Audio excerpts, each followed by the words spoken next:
ইব্রাহিম ভাই দেন আঙ্গমুরিদের ইমাম সাহেব বয়া ভাই মোবাইল দিতেছে, নিশ্চয় হিন্দি গান দেখতেছে আর নাহলে টিকটক দেখতেছে। এই তুমি দেখছো আন্দাজি কথা বলতেছো কেন?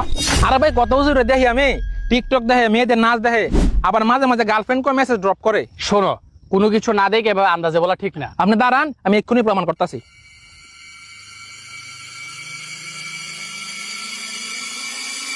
এই তো ছবি লাগাইছি, দেখ তো কি দেখে। হায় হায়, এটা তো কোরআনের আয়াত না। কিরে ইমাম সাহেব কি করতেছে? ভাই ইমাম সাহেব তো কোরআন শরীফ পড়তেছে, এই দেখেন। দেখি ইমাম সাহেব কি পড়তেছে। আরে এই আয়াত তো তোর সাথে মিলে গেছে। মানে কি বললেন বুঝলাম না তো। এটা হইতেছে সূরা হুজরাতের 12 নম্বর আয়াত। এই আয়াতে আল্লাহ তাআলা বলেছেন যে তোমরা ধারণা করা থেকে বেঁচে থাকো, অর্থাৎ যার তার সম্পর্কে যেটা খুশি এটা মন মতো ধারণা করতে আল্লাহ নিষেধ করছে। বরং এরকম অনুমান করলে বা ধারণা করলে কখনো কখনো সেটা পাপ হয়ে যায়, যেটা তুই করছো। ভাই আমার ভুল হয়েছে ভাই, আল্লাহ আমার মাফ করুক।